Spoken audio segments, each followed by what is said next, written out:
صل على سيدنا ومولانا محمد وعلى بسم اللہ الرحمن الرحیم۔ السلام علیکم ناظرین و سامعین کرام۔ پروگرام یاد الہی میں روزانہ عظیم ہستیوں کے تذکارے پاک کیے جاتے ہیں اور اس کے ساتھ ساتھ کچھ ایسے موضوعات پر گفتگو ہوتی ہے جن سے آپ کو رہنمائی حاصل ہوتی ہے۔ آج شہید احد، غسیل الملائکہ، عریس السماء، سیدنا حنظلہ رضی اللہ تعالی عنہ آپ کے تذکارے پاک ہوں گے۔ اس سے پہلے کتاب الشفا سے آج کا وظیفہ، طاعون اور وبائی امراض سے حفاظت کا عمل۔ بعض اوقات مختلف وبائیں پھوٹ پڑتی ہیں اور طاعون بھی ان وباؤں میں ہے، ہیضہ ہے، دیگر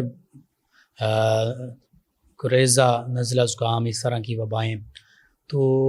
اور خاص طور پر موسموں کی تبدیلی پر بھی یہ پرابلمز ہوتے ہیں۔ تو بالکل اللہ سبحانہ و تعالی کی طرف سے جو بھی آزمائش ہوتی ہے، اللہ سبحانہ و تعالی اس میں اپنے ماننے والوں کی مدد بھی فرماتا ہے، اگر وہ ماننے والے، ایمان والے اللہ کو یاد بھی رکھیں، اللہ ہی سے شفا طلب کریں۔ وَإِذَا مَرِضْتُ فَهُوَ يَشْفِينِ، جیسے سیدنا ابراہیم علیہ السلام نے اللہ کی بارگاہ میں عرض کیا کہ اے باری تعالیٰ، جب میں بیمار ہوتا ہوں تو ہی مجھے شفا عطا فرماتا ہے۔ تو بالکل اللہ سبحانہ وتعالی شافی الامراض ہے، وہ امراض سے شفا بخشنے والا ہے۔ بظاہر اسباب جو ہیں وہ ڈاکٹرز اور میڈیسن اور یہ چیزیں بنتی ہیں، بالکل یہ اللہ ہی کا حکم ہے، اللہ کے پیارے حبیب مکرم صلی اللہ علیہ وآلہ وسلم ہی کا حکم ہے، سنت مبارکہ ہے کہ جو ظاہری اسباب ہیں ان کو پورا کیا جائے، جو ظاہری وسائل ہیں جو دستیاب ہیں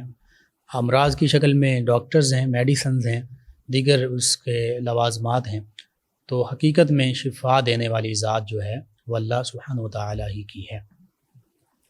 اب طاعون اور وبائی امراض سے حفاظت کے لیے سب سے پہلا عمل یہ ہے، سورۃ الانعام، اس کی آیت مبارکہ 17، سورۃ الانعام آیت مبارکہ 17، یہ لکھ کر گھر کے داخلی دروازے، یعنی جس دروازے سے گھر میں انٹر ہوتے ہیں، انٹرنس جو ہے، یا مکان کے اندر والی دیوار پر لگانا، گھر کے اندر جو خاص دیوار ہے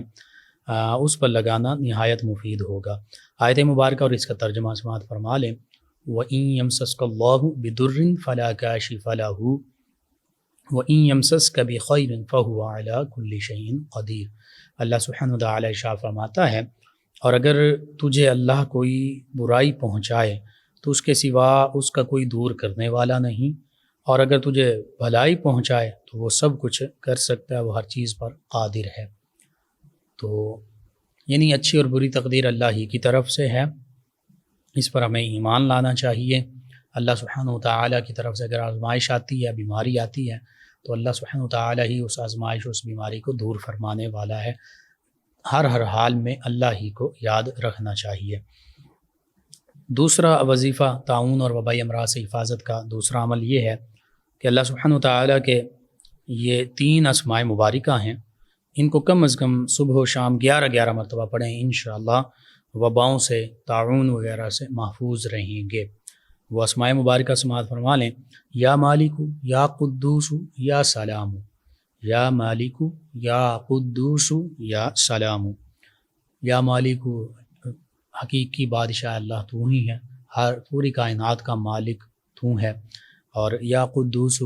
اصل پاکیزگی اور تقدس والی ہستی تیری ہی ہے، اور یا سلام، سلامتی والا تو ہے، سلامتی دینے والا تو ہی ہے۔ تو یہ اسماء مبارکہ یا مالک، یا قدوس، یا سلام، ان کو کثرت سے پڑھا جائے، انشاءاللہ اللہ سبحانہ وتعالی وبائی امراض سے اپنی حفاظت میں رکھے گا۔ تیسرا عمل یہ غالباً حدیث مبارکہ میں یہ دعا کے طور پر بھی ہے، اور ویسے بھی یہ دعائیہ الفاظ ہیں، سماعت فرما لیجئے۔ میں 2 دفعہ اس کو پڑھ دیتا ہوں، ترجمہ بھی سماعت فرمائیے۔ اللہم اذہب البأس، اللہم اذہب البأس، رب الناس، رب الناس، واشفی فأنت الشافی، وشفی فأنت الشافی لا شفاء الا شفاؤک لا شفاء الا شفاؤک لا یغادر سقما لا یغادر سقما۔ اس کا ترجمہ یہ ہے، اے اللہ، اے لوگوں کے رب، اے تکلیف دور فرمانے والے، تکلیف دور فرما دے اور شفا یابی سے نواز دے۔ بے شک شفا دینے والا تو ہی ہے، تیری شفا کے علاوہ اور کوئی شفا نہیں ہے۔ ایسی شفا نصیب کر، ایسی شفا عطا فرما جو کوئی بیماری نہ چھوڑے، یعنی تمام بیماریوں سے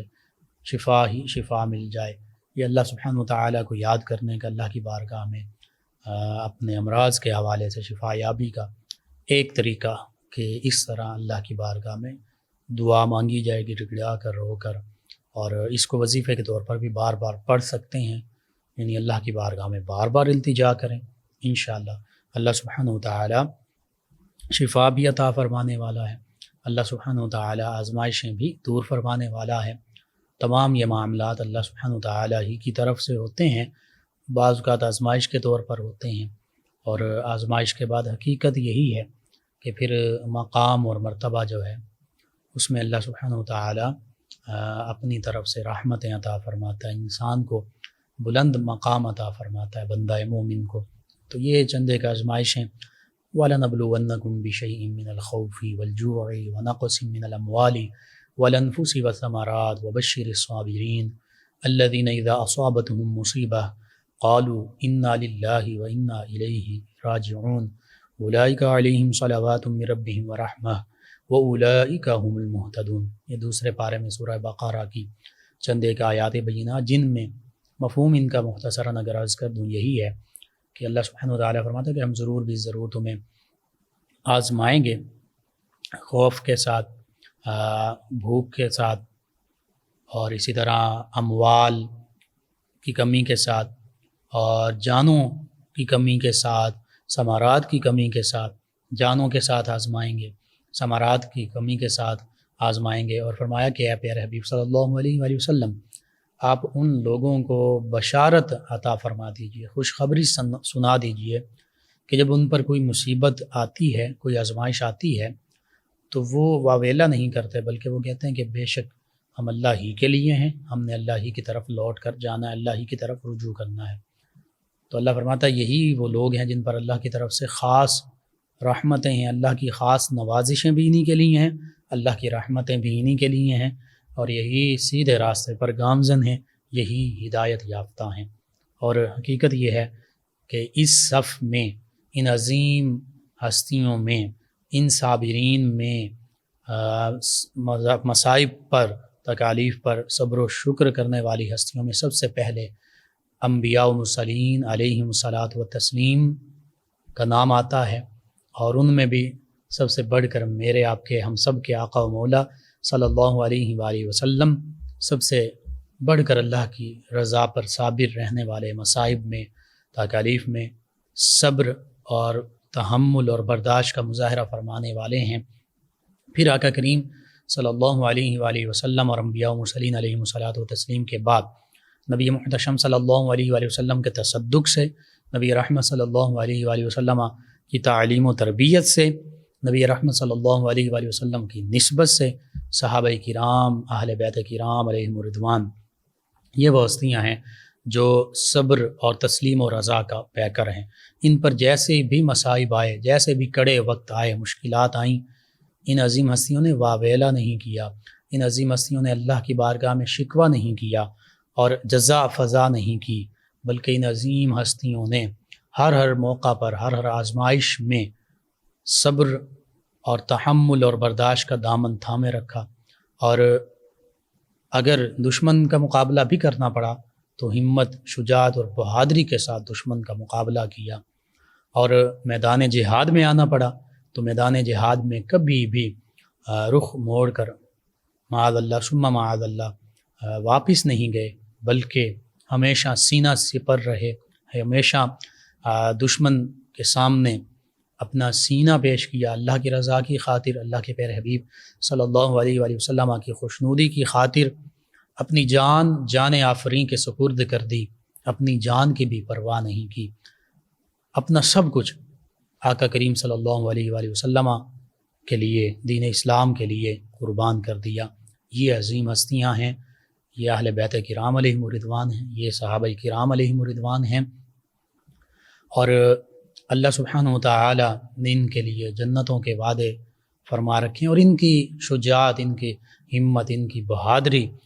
ان کا اپنی جانیں اور اپنے مال اللہ کے راستے میں قربان کرنے کا ذکر قرآن مجید فرقان حمید میں بھی ہے۔ اور اللہ سبحانہ و تعالی نے ان تمام ہستیوں کو، چاہے وہ اہل بیت کرام علیہم الرضوان ہو، چاہے وہ صحابہ کرام علیہم الرضوان ہو، ان کو مومنین فرمایا ہے، ایمان والے، ان کے ایمان کی گواہی دی ہے۔ اور یہ لفظ یا ایھا الذین آمنو، یہ ایسا پیارا خطاب ہے کہ اللہ سبحانہ و تعالی صرف نبی رحمت صلی اللہ علیہ وآلہ وسلم سے پہلے صرف اور صرف یا ایھا الذین آمنو سے انبیاء کرام علیہم السلام کو مخاطب فرمایا کرتا تھا۔ یہ انبیاء کرام علیہم السلام کے لیے یہ ٹائٹل تھا، یہ اعزاز تھا کہ اللہ ان کے لیے فرماتا تھا اے ایمان والو، یعنی تمام انبیاء کرام علیہم السلام، تمام رسول اعظام علیہم السلام کو اللہ سبحانہ وتعالی نے، چونکہ وہ حقیقت میں ایمان کامل والی ہستیاں ہی تھیں، انہوں نے تو لوگوں تک ایمان کی دولت پہنچائی، لیکن اللہ کا یہ خاص فضل و کرم دیکھیے، جو ٹائٹل، جو لقب، جو محبت پر انداز اللہ نے انبیاء مرسلین علیہ السلام کے لیے منتخب فرمایا تھا، اسے پیارے آقا صلی اللہ علیہ وآلہ وسلم کے تصدق سے، نبی کریم صلی اللہ علیہ وآلہ وسلم سے نسبت رکھنے والی تمام ہستیوں کے لیے منتخب فرمایا، یعنی تمام صحابہ کرام علیہم الرضوان، تمام اہل بیت کرام علیہم الرضوان کے لیے یہ محبت بھرا انداز اپنایا، اور سب سے پہلے انبیاء کرام رسول اعظام علیہ السلام کے بعد سب سے پہلے جن ہستیوں کے اس ٹائٹل سے نوازا وہ صحابہ کرام علیہم الرضوان ہیں، وہ نبی رحمت صلی اللہ علیہ وآلہ وسلم کا گھرانہ ہے، یعنی اہل بیت کرام علیہم الرضوان ہے۔ تو یہ کتنی باعظمت نشان ہستیاں ہیں کہ وہ ٹائٹل اور وہ محبت بھرا انداز جو انبیاء مرسلین علیہ السلام کے لیے تھا، اس کو نبی رحمت صلی اللہ علیہ وآلہ وسلم کے قریبی نسبت رکھنے والی ہستیوں کے لیے منتخب فرمایا، یعنی صحابہ کرام علیہم الرضوان اور اہل بیت کرام علیہم الرضوان ان ہستیوں کے لیے۔ لیکن اس سے کوئی یہ نہ سمجھے معاذ اللہ کہ معاذ اللہ ثم معاذ اللہ یہ انبیاء کرام علیہ السلام کے برابر ہو گئے یا ان سے بڑھ گئے، نہیں، یہ اللہ کا فضل ہے کہ ان خطابات سے نوازا، اس محبت بھرے انداز سے نوازا، لیکن یہ نبی رحمت صلی اللہ علیہ وآلہ وسلم کے امتی ہیں۔ بہرحال انہی عظیم ہستیوں میں ایک عظیم ہستی صحابہ کرام علیہم الرضوان میں سے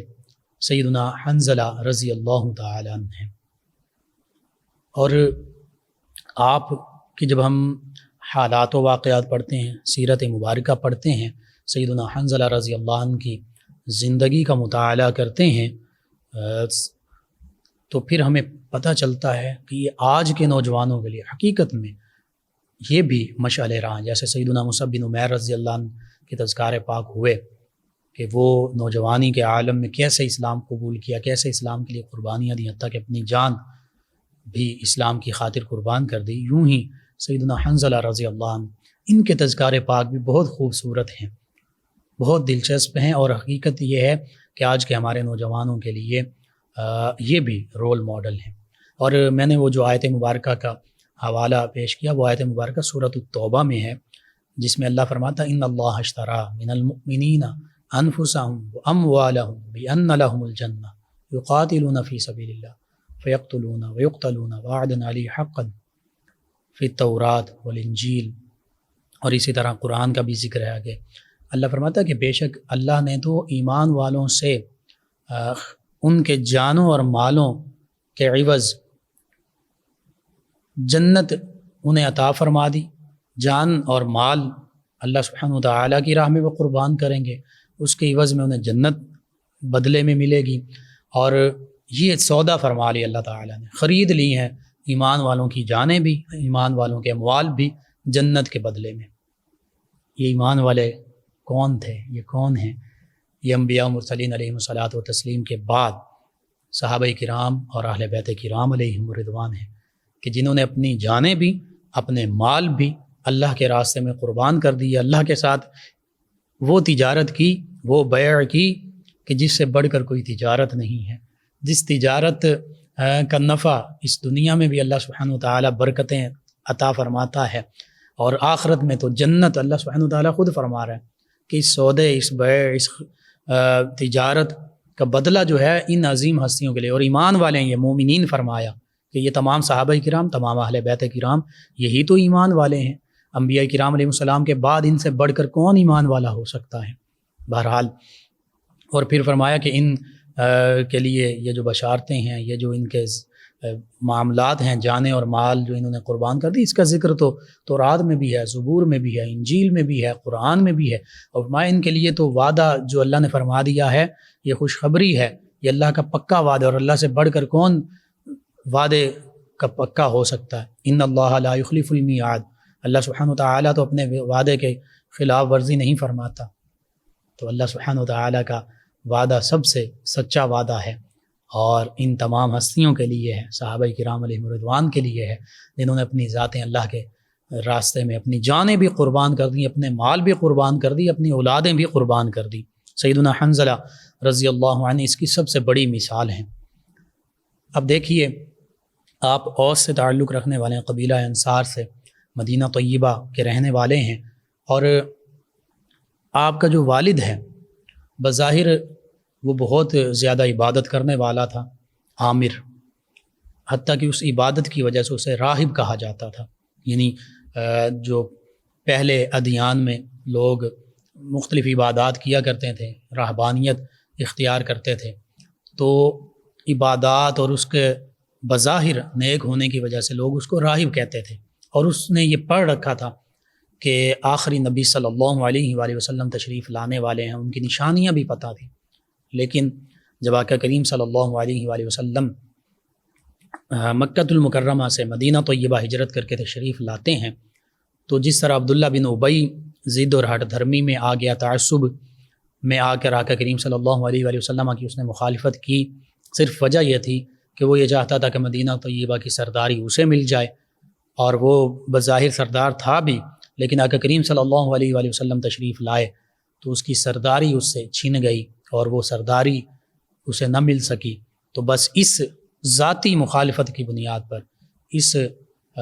صرف ذاتی اس کو فائدہ نہیں مل سکا، ذاتی مفادات کی وجہ سے اس نے آقا کریم صلی اللہ علیہ وآلہ وسلم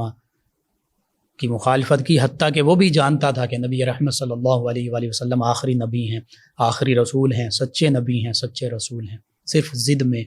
اپنی انا کی خاطر وہ ایمان کی دولت سے محروم رہا۔ اسی طرح یہ عامر، یہ سیدنا حنظلہ رضی اللہ عنہ کا والد ہے، بظاہر بہت نیک تھا اور سب کچھ جانتا تھا، لیکن اس کے بھی دل پر مہر لگ گئی۔ ختم اللہ علی قلوبہم وعلی سمعہم وعلی بصارہم غشاوۃ ولہم عذاب عظیم۔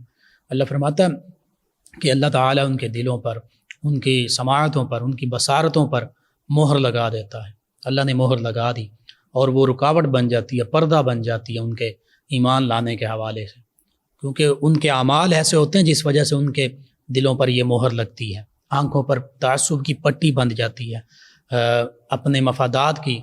کانوں پر جو ہے وہ پردے پڑ جاتے ہیں، تو بس پھر وہ پردے جو ہیں وہ ان کے لیے عذاب عظیم کا باعث بنتے ہیں۔ تو یہ عامر جو راہب کہلاتا تھا، آقا کریم صلی اللہ علیہ وآلہ وسلم کی اور اسلام کی دشمنی میں اتنا آگے بڑھ گیا کہ مدینہ طیبہ چھوڑ کر یہ مکہ المکرمہ کفار مکہ کے ساتھ جا ملا، اور پھر آقا کریم صلی اللہ علیہ وآلہ وسلم نے جب غزوہ احد میں یہ آتا ہے، یہ شاعری وغیرہ بھی کرتا تھا، تو اشعار جو ہیں وہ ایسے اس نے کفار مکہ کو بھڑکایا کہ بھئی تم غزوہ بدر میں تمہیں شکست فاش ہوئی ہے، تمہارے بیٹے، تمہارے بھائی، تمہارے باپ، تمہارے رشتہ دار جو ہیں وہ قتل ہوئے ہیں، اس کا بدلہ لینا ہے۔ ان کو بھڑکاتا رہا اپنی باتوں سے، اپنے اشعار سے، اور ساتھ یہ بھی کہتا رہا کہ میں چونکہ قبیلہ اوس کا سردار بھی ہوں، تو جب جنگ ہوگی میں آگے ہوں گا، میں اپنے لوگوں کو منع کروں گا، میرے لوگ میری بات ماننے والے ہیں، یعنی قبیلہ اوس کے جو لوگ ہیں وہ میری بات سنتے ہیں۔ تو اس نے کہا کہ وہ بالکل نبی رحمت صلی اللہ علیہ وآلہ وسلم کا ساتھ نہیں دیں گے، وہ میری بات سنیں گے، ہمارے ساتھ ہو جائیں گے، یہ جنگ سے علیحدہ ہو جائیں گے۔ تو یوں اتنی خباثت کا یہ اس نے اظہار کیا، اپنا شہر چھوڑا، اپنے لوگوں کو، اپنے قبیلے کو چھوڑا، صرف اور صرف اسلام دشمنی میں، صرف اور صرف نبی رحمت صلی اللہ علیہ وآلہ وسلم اور مسلمانوں کی، صحابہ کرام علیہم رضوان کی دشمنی میں اس نے یہ عمل سر انجام دیا۔ اور پھر جب غزوہ احد 3 ہجری میں بپا ہوتا ہے شوال المکرم میں، تو یہ کفار مکہ کی طرف سے شامل ہے جنگ میں، اور جب میدان احد میں صحابہ کرام علیہم رضوان اور کفار مکہ کا آمنا سامنا ہوتا ہے، تو یہ پکار کر اشعار بھی پڑھ رہا ہے، اور اس کے ساتھ ساتھ یہ کہتا ہے اپنے قبیلے والوں سے، اوس والوں سے کہتا ہے کہ اے قبیلہ اوس والو، کیا تم مجھے نہیں جانتے؟ میں اوس کا سردار ہوں، میں ابو عامر راہب ہوں۔ تو اس موقع پر نبی رحمت صلی اللہ علیہ وآلہ وسلم اس کو فاسق کا ٹائٹل دیتے ہیں اور فرماتے ہیں کہ تو فاسق ہے۔ اور پھر اوس قبیلے کے جو انصار صحابہ کرام علیہ رضوان ہیں، قربان جائیے ان کی عظم رفعت اور شان پر، ان کے جذبہ شوق شہادت اور جذبہ جہاد پر، کہ اوس کے جو انصار صحابہ کرام علیہ رضوان ہیں وہ اس کی بات پر کان ہی نہیں دھرتے، اور اس کو جو ہے یہیں پر جو اس نے ایک میدان عمل چنا تھا کہ میں انہیں اپنے ساتھ ملا لوں گا یا جنگ سے علیحدہ کر لوں گا، یہیں شکست ہو جاتی ہے۔ بہرحال اس غزوہ احد میں یہ سیدنا حنظلہ رضی اللہ عنہ، یعنی یوں کہہ لیجئے بدبخت باپ کے یہ خوش نصیب بیٹے ہیں، اسلام کے دشمن باپ کے اسلام پسند بیٹے ہیں، اور یہ اللہ سبحانہ وتعالیٰ کی حکمت دیکھیے، بعض اوقات باپ برا ہوتا ہے بیٹا اچھا ہوتا ہے، بعض اوقات باپ اچھا ہوتا ہے بیٹا برا ہوتا ہے۔ یہ بھی مثالیں ہیں کہ باپ صحابی ہیں تو بیٹے جو ہیں انہوں نے اسلام کو قبول نہیں کیا، وہ کفار کے ساتھ رہے۔ تو یہ اللہ سبحانہ وتعالیٰ اسے ہدایت عطا فرماتا ہے جو خود ہدایت چاہتا ہے، ہدایت کا طالب ہوتا ہے، جو چاہتا ہے کہ مجھے روشنی ملے، جو خود ہدایت کا انکار کر دے اور اپنے تعصب، انا اور ہٹ دھرمی کا شکار ہو جائے اور خود کہے جانتے ہوئے بھی۔ اللہ سبحانہ وتعالیٰ نے تو یہود کے بارے میں بھی فرمایا ہے قرآن مجید فرقان حمید میں، الذین یعرفونہ کما یعرفون ابناءہم، اے پیارے حبیب صلی اللہ علیہ وآلہ وسلم، یہ آپ کو اس طرح جانتے ہیں، آپ کے بارے میں ہر چیز جانتے ہیں، آپ کی نشانیاں، یہ بھی جانتے ہیں کہ آپ آخری نبی ہیں، آخری رسول ہیں، اللہ کے سچے نبی ہیں، سچے رسول ہیں، یہ اس طرح آپ کو جانتے ہیں۔ الذین یعرفونہ کما یعرفون ابناءہم، جیسے کوئی اپنے بیٹوں کو جانتا ہے، باپ کو اپنی اولاد کے تمام معاملات کا پتہ ہوتا ہے، اور پتہ ہوتا ہے کہ یہ میری اولاد ہیں، ان کی تمام چیزوں کا پتہ ہوتا ہے، ان کے تمام معاملات کا پتہ ہوتا ہے۔ تو یہ مثال کے طور پر اللہ سبحانہ وتعالیٰ نے ایسی گہری مثال دے دی کہ یہ آپ صلی اللہ علیہ وآلہ وسلم کو حقیقت میں جانتے ہیں، آپ کے بارے میں ہر بات کا انہیں علم ہے، آپ کی حقانیت کا انہیں پتہ ہے، لیکن صرف کیا ہے کہ ان کی اپنی انا ہے، ان کی اپنی ضد ہے، ہٹ دھرمی ہے، ان کے اپنے جو ظاہری جاہ و عشمت ہے، جو ظاہری منصب ہے، عہدے ہیں، وہ ان کے ختم ہوتے ہیں، اس وجہ سے انہیں ڈر ہے کہ کہیں ہماری سرداری نہ چلی جائے، اپنے قبائل میں جو ہمارا بظاہر مقام ہے وہ نہ ختم ہو جائے، ہم اگر ایمان لے آئیں گے تو دیگر لوگ ہمیں کیا کہیں گے۔ تو یہ چیزیں جو ہیں اس وجہ سے یہ لوگ بدبخت ٹھہرے، جن میں سے ایک یہ عامر فاسق بھی ہے، یعنی خود کو راہب کہتا تھا، نیکوکاروں میں شامل کرتا تھا۔ اللہ سبحانہ وتعالیٰ کے پیارے حبیب صلی اللہ علیہ وآلہ وسلم فرمایا نہیں، ظاہری طور پر جتنا مرضی تم عبادات کر لو، اگر اللہ اور اس کے پیارے حبیب صلی اللہ علیہ وآلہ وسلم اور صحابہ کرام علیہم رضوان، اہل بیت کرام علیہم رضوان، ان سے دشمنی کرو گے تو پھر تم راہب نہیں، پھر تم فاسق ہو، پھر تم بہت بڑے فسق اور فجور کرنے والے ہو، گناہوں میں مبتلا ہونے والے ہو۔ یہ آج بھی ہمارے لیے ایمان کی کسوٹی ہے کہ اللہ کے پیارے حبیب صلی اللہ علیہ وآلہ وسلم، صحابہ کرام علیہم رضوان، نبی رحمت صلی اللہ علیہ وآلہ وسلم کا گھرانہ، ان سے اگر کوئی مخالفت کرنے والا ہے، دشمنی رکھنے والا ہے، تو پھر وہ اپنے ایمان پر غور کرے۔ بہرحال غزوہ احد میں جب نبی رحمت صلی اللہ علیہ وآلہ وسلم اور صحابہ کرام علیہم رضوان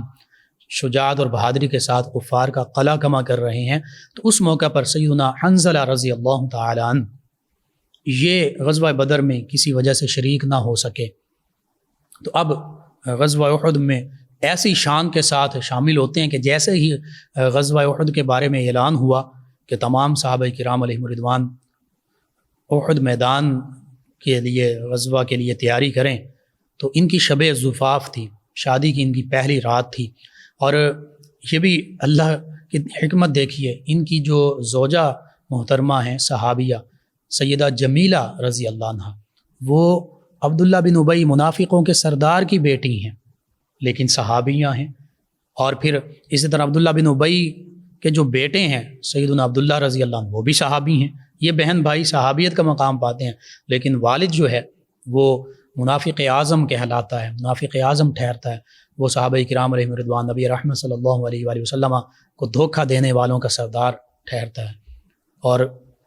اس کا ذکر قرآن مجید فرقان حمید میں بھی ہے، حدیث مبارکہ میں بھی، معاذ اللہ ثم معاذ اللہ، جب عبداللہ بن ابی نے کہا صحابہ کرام علیہم رضوان کے بارے میں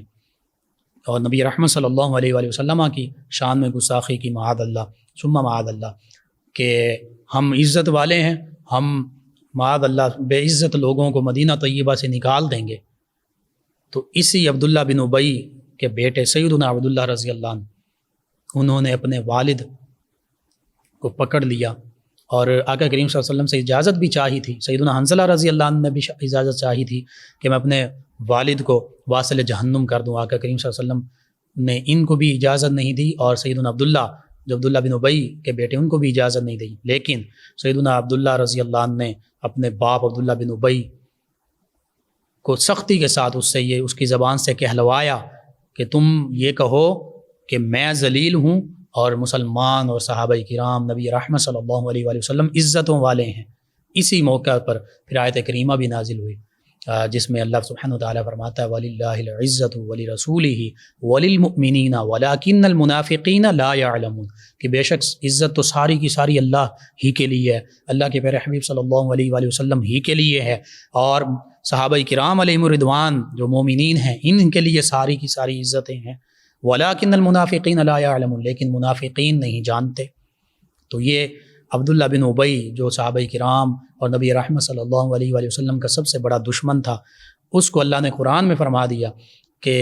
عزت تو ساری اللہ کے لیے، اللہ کے رسول صلی اللہ علیہ وآلہ وسلم کے لیے، اور ایمان والے صحابہ کرام علیہم رضوان کے لیے، مومنین کے لیے جو صحابہ کرام علیہم رضوان ہیں ان کے لیے ہے، ساتھ ہی فرما دے لیکن منافقین ان کی عزت کے بارے میں نہیں جانتے، ان کی عزت نہیں کرتے، اور منافق اعظم عبداللہ بن ابی اس نے پھر اس کو بات کو تسلیم کیا کہ ہاں عزتیں انہی کے لیے ہیں، میں ہی ذلیل ہوں۔ بہرحال سیدنا حنظلہ رضی اللہ عنہ غزوہ احد میں وہ شب زفاف ہے، اعلان ہوتا ہے، تو بغیر غسل کے ایسا جذبہ جہاد، ایسا جذبہ شوق شہادت کہ غسل کیے بغیر فوراً میدان عمل میں آ جاتے ہیں، میدان احد میں آ جاتے ہیں، اور پھر بہت ہی ہمت، شجاعت اور بہادری کے ساتھ لڑتے ہیں، اور ایسے لڑتے ہیں کہ لڑتے لڑتے جام شہادت نوش کر جاتے ہیں، اور جب جام شہادت نوش کرتے ہیں تو بظاہر آپ کا جسم جو ہے وہ جسد اطہر جو ہے وہ کہیں نظر نہیں آ رہا، تو اس موقع پر آقا کریم صلی اللہ علیہ وآلہ وسلم فرماتے ہیں کہ حنظلہ تو غسیل الملائکہ ہے، فرشتے انہیں غسل دے رہے ہیں، اور پھر یہ بھی فرمایا کہ حقیقت احوال، کیونکہ شہید جو ہوتے ہیں انہیں غسل دیے بغیر وہ ان کے جو زخم اور وہ جو خون کے قطرے ہوتے ہیں انہی کے ساتھ ہی ان کو دفن کیا جاتا ہے، ان کا خون ان کی شہادت کی گواہی دے رہا ہوتا ہے، لیکن یہاں معاملہ برعکس تھا، غسل کا معاملہ تھا، غسل دیا جا رہا ہے کہ کریم صلی اللہ علیہ وآلہ وسلم فرمایا کہ ان کے اہل خانہ سے دریافت کرو کہ حقیقت حال کیا ہے۔ نبی رحمت صلی اللہ علیہ وآلہ وسلم تو جانتے تھے، اگر یہ جانتے ہیں کہ ان کو فرشتے غسل دے رہے ہیں تو کیا یہ نہیں جانتے تھے کہ کیوں غسل دے رہے؟ جانتے تھے، لیکن ہمیں بتانا تھا۔ تو صحابہ کرام علیہ رضوان نے جب ان کی زوجہ ان سے دریافت کیا تو انہوں نے بتایا کہ بات دراصل یوں ہے کہ جب جہاد کا اعلان ہوا، یہ جہاد دیکھیے اعلان ہو گیا، صحابہ کرام علیہ رضوان نے پس و پیش نہیں کی، یہ نہیں کہا کہ ہماری تو، یا سیدنا حنظلہ رضی اللہ عنہ نے یہ نہیں کہا کہ میری تو شب زفاف ہے، میری تو شادی ابھی ہوئی ہے، میں نہیں جاؤں گا معاذ اللہ ثم معاذ اللہ میدان جنگ میں، بلکہ صحابہ کرام علیہ رضوان کا جو اصل حقیقی مسلمان تھے ان کا جذبہ جہاد دیکھیے کہ فوراً کھڑے ہو گئے ہیں، اور غسل کا بھی وقت نہیں ملا، میدان جہاد میں حاضر ہو جاتے ہیں۔ یہ صحابہ کرام علیہ رضوان کا جذبہ شہادت تھا، شوق شہادت تھا، جذبہ جہاد تھا، یہ مسلمانوں کا جہاد کا طریقہ تھا، عملی طریقہ تھا۔ جب تک مسلمان اس پر عمل پیرا رہے دنیا میں فاتح ٹھہرے، لیکن جب ہم نے اس جذبہ جہاد کو، اس جذبہ شوق شہادت کو پس پشت ڈال دیا اور وہن کی بیماری کا شکار ہو گئے، یعنی دنیا کی محبت میں پڑ گئے اور موت سے ڈرنے لگ پڑے، ان معنوں میں تو موت سے ہم نہیں ڈرتے کہ اللہ کی بارگاہ میں حاضر ہونا، ان معنوں میں ڈر ہوتے ہیں کہ کہیں ہمیں موت نہ آ جائے، لمبی سے لمبی ہماری زندگی ہو جائے۔ دیکھیے یہ صحابہ کرام علیہم رضوان کا جذبہ جہاد، آپ کو وقت ہی نہیں ملا کہ آپ غسل کر لیں، آپ فوراً میدان احد کی جانب گامزن ہو گئے اور پھر شہادت کا بلند مقام پایا، اس وجہ سے چونکہ آپ جنبی تھے تو جو ملائکہ ہیں وہ آپ کو غسل دے رہے تھے، آپ غسیل الملائکہ ٹھہرے، آپ عریس السما ٹھہرے، آسمان کے دولہ ٹھہرے، اور پھر آپ کا جو خاندان تھا، آپ کے جو صاحبزادے، اور پھر آگے آپ کے صاحبزادے غالباً ان کا نام بھی عبداللہ تھا، عبداللہ بن حنظلہ رضی اللہ عنہما، وہ اور پھر آگے آپ کا سارا خاندان بنو غسیل الملائکہ کہلاتا تھا، یعنی وہ قبیلہ کہ جن کے بڑے جو سیدنا حنظلہ ہیں ان کو فرشتوں نے غسل دیا، یہ شان ٹھہری، اور پھر آپ کی اولاد انہوں نے بھی قربانیاں دی، اس پر بھی گفتگو ہوگی۔ اللہم صلی علی سیدنا و مولانا محمد وعلی سیدنا۔ آپ سماعت فرما رہے ہیں پروگرام یاد الہی۔ ناظرین و سامعین، سیدنا حنظلہ رضی اللہ عنہ غسیل الملائکہ، شب زفاف آپ غزوہ احد میں تشریف لے گئے، اسی رات آپ کی جو زوجہ مطہرہ ہیں، زوجہ محترمہ، ان کو حمل ٹھہرا اور ان سے آپ کے ایک صاحبزادے ان کی ولادت ہوئی جن کا نام عبداللہ تھا۔ یہ عبداللہ نبی رحمت صلی اللہ علیہ وآلہ وسلم کے ظاہری وصال کے وقت 7 برس کے تھے، آقا کریم صلی اللہ علیہ وآلہ وسلم کی زیارت سے بھی مشرف ہوئے۔ پھر ایک وہ وقت آتا ہے 63 ہجری، سیدنا امام حسین رضی اللہ عنہ کی شہادت کے بعد 61 ہجری میں شہادت ہوتی ہے۔ یزید پلید کی طرف سے، بدبخت کی طرف سے جو معاملات ہوتے ہیں، سیدنا امام حسین رضی اللہ عنہ شہادت کا مقام پاتے ہیں، بہت المناک واقعہ کربلا۔ اس کے بعد 63 ہجری میں یزید کی جو فوجیں مدینہ طیبہ پر حملہ کرتی ہیں، تاریخ کا المناک واقعہ، یہ بھی واقعہ حرہ جسے کہتے ہیں، جس میں کئی صحابہ کرام تابعین اعظام شہید ہوئے، جس میں مدینہ طیبہ کی خواتین کی حرمتیں پامال ہوئیں۔ اس دوران واقعہ حرہ میں سیدنا حنظلہ رضی اللہ عنہ کے صاحبزادے سیدنا عبداللہ رضی اللہ عنہ یہ کافی عمر کے ہو چکے تھے، حتیٰ کہ ان کے بھی آگے 8 صاحبزادے تھے۔ انہوں نے یزیدی فوجوں کے مقابلے میں سیدنا عبداللہ بن زبیر رضی اللہ عنہ کا ساتھ دیا،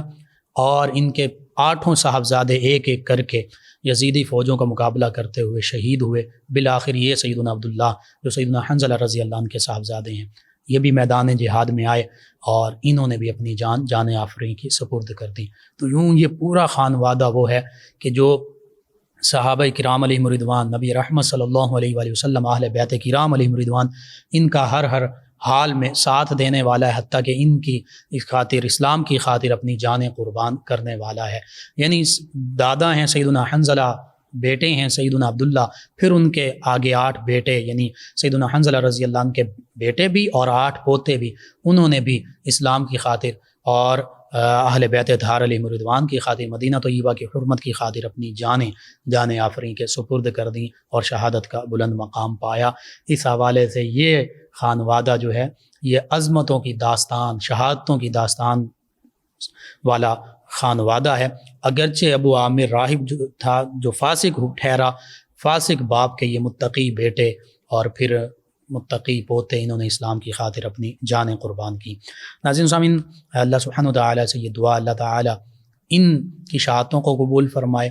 عالم اسلام اور امت مسلمہ کو اتفاق اتحاد عطا فرمائے، صحابہ کرام علیہم رضوان اور ان عظیم ہستیوں کا جو جذبہ ہے یہ جذبہ عطا فرمائے، اور ان عظیم ہستیوں کے تصدق سے عالم اسلام کو سربلندیاں عطا فرمائے، آمین۔ ناظرین، اس دوران ہمیں جوائن کیا 74